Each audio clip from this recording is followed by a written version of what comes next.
Da li su neki ljudi imali pravo kad su pričali o Mbappeu kad je dolazio u Real Madrid? Apsolutno. Da li je Kylian Mbappe donio Realu nešto što Real nije imao? I je i nije. Imamo dva igrača koja su vrhunska na svojim pozicijama, ali ta dva igrača ne igraju svoju poziciju. Točnije, jedan od njih igra dok drugi se prilagođava i opet je napravio brutalne statistike u cijeloj sezoni.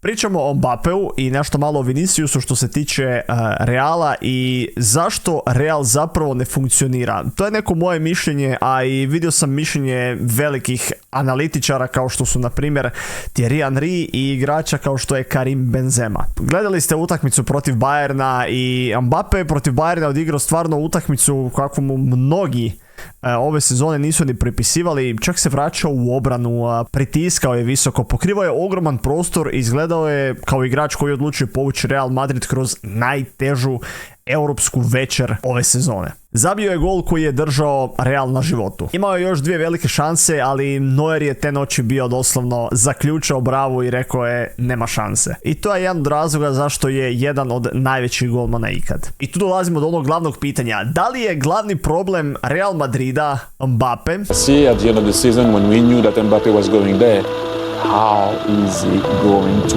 balance that team? Ili je glavni problem Real Madrida to što Mbappe ne igra svoju ulogu kako bi je trebao igrat, koju je dobio, kao devetka, iako on nije devetka, ili je problem u tome što se ekipa nije prilagodila Mbappeu, s obzirom da se on prilagođava svoj novoj poziciji. Jer kad pogledaš brojke, rasprava postane stvarno neugodna za obje strane. Mbappe ove godine individualno igra savršenu sezonu. Pogledajte mu samo statistike. Gol svakih 76 minuta. Dominacija u gotovo svakoj napadačkoj kategoriji među igračima Lige petice. To je nešto s čim se ne mogu pohvaliti svi napadači. Dribling, progresija lopte, kreiranje prilike, završnica. Znači, golovi su tu. Nije problem u tome da Mbappe došao pa ne može zabijati golove. Golova ima, jer je u svemu pri samom vrhu. I najvažnije od svega, to nije nešto što je počelo u Madridu. To traje godinama. Njegova razina, njegovi driblinzi, njegovi golovi, sve to bilo na top razini. I u PSG-u.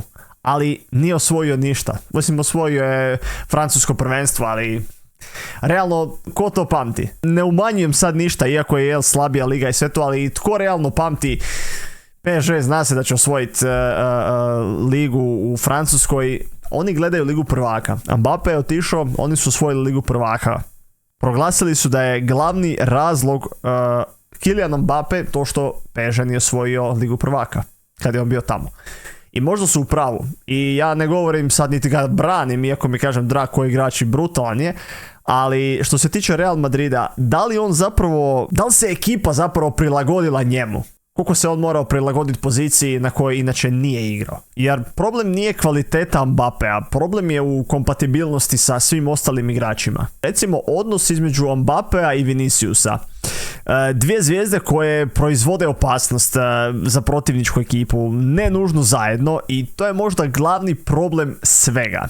U početku kad je došao Mbappe, Vinicius je dosta šansi kreirao i, ajmo reći, samo dao na pladnju Mbappeu da zabije gol.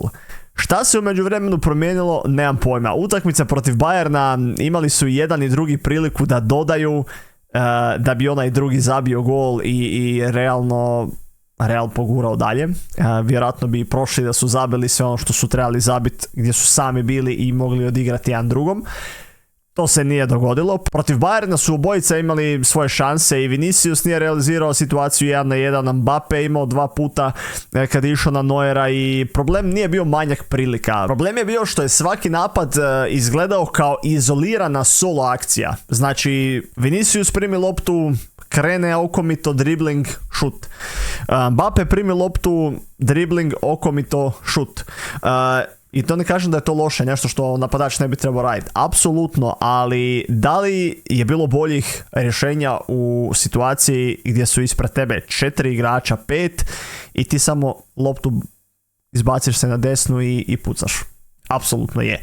Išli su 2 na 2, 2 igrača su bila kod Mbappe, a Mbappe samo između njih treba dodati. To bi igrač prosječni u županijskoj nogometnoj ligi dodao ispred i onda ovaj drugi ima čist put prema golu. A onda dolazimo do najveće taktičke dileme. Kao što sam rekao, Mbappe formalno igra devetku, ali sve u njegovoj igri govori da on to zapravo nije i njegove najopasnije kretnje zapravo kreću sa lijevog prostora i završavaju u sredini i udarcem, da li eventualnim još jednim driblingom, pa onda udarcem i jako često golom. E sad, problem je što taj lijevi prostor u Realu pripada Viniciusu i on je to znao kad je dolazio i znao da će se morat prilagoditi. I zato Mbappe često izgleda kao igrač koji igra dvije uloge. Doslovno ima ga jako puno kod Viniciusa na lijevoj strani, tad nemaš klasičnu špicu koja bi trebala zakupirati stopere, uhvatiti loptu, hrvat se s njime unutra i tako dalje, jer on nije takav tip igrača. Nije klasični napadač koji konstantno napada dubinu. Rezultat toga je napad u kojem se igrači prečesto pojavljuju u istim zonama terena, gdje imate i Mbappea i Viniciusa na istoj strani, a to se ne bi smjelo dogoditi. I tu dolazi do najveće cijene cijelog projekta, a to je da kad gradiš momčad oko igrača koji ne sudjeluje agresivno u pressingu 90 minuta, kao što je primjer PSG i što je Enrique napravio tamo, to je brutalno. Kad gradiš takvu momčad i imaš igrača poput Mbappea koji je i sam priznao da nema neke obrambene navike, tada se ostatak ekipe mora prilagoditi. Jer ako on ne pokriva taj prostor, neko drugi ga mora pokrivati. Real je zato postao stvarno opasniji u tranzicijama, brži prema naprijed, eksplozivniji. Mbappe i Vinicius imaju brutalnu brzinu, tako da tu nema nikakvog govora da nisu opasni u tom segmentu, ali istovremeno su izgubili dio obrambene stabilnosti i kontrole utakmice što se toga tiče. Obrana je stvarno šuplja i dobivali smo golove kakve ne bi smjeli dobivati. Drugim riječima, Mbappe podiže plafon ove momčadi, ali mijenja njezinu ravnotežu, mijenja ono što je jako bitno, a to je da imate kontrolu kad je trebate i to je nešto što Real nema ove sezone. I zato je cijela rasprava toliko podijeljena jer obje strane su u pravu. I one koje kažu da je krivac Mbappe i one koji kažu da nije krivac Mbappe.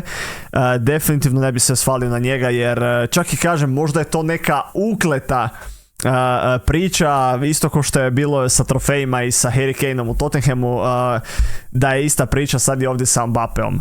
Ako gledamo individualnu kvalitetu, već je među najboljim igračima i njegove brojke su elitne, njegov talent je neupitan i Bayern trenutno izgleda kao momčad kakav bi Real trebao biti. A to je da svaki igrač ima svoju ulogu, da je se drži. Recimo, Kane je prava devetka, krila su široko, veznjaci imaju jasne zadatke, sve djeluje povezano i onda to normalno na terenu izgleda drugačije. A Madrid ima najboljeg pojedinca ili pojedince na terenu, međutim još uvijek nemaju potpuno jasnu strukturu i šta tko treba raditi i koja je čija uloga. Ali pitanje cijele priče nije da li Mbappe može uspjeti u Real Madridu, nego može li Real Madrid pronaći sustav u kojem će Mbappe funkcionirati, biti najopasniji, a svaki pojedinac u prvih 11 imati jasnu ulogu, a samim time i kontrolu nad čitavom utakmicom kad to treba. Da li Real Mourinho može pronaći pravi sustav kojim će Mbappe funkcionirati zajedno sa timom prije nego što to bude prekasno? Pišite dole u komentare.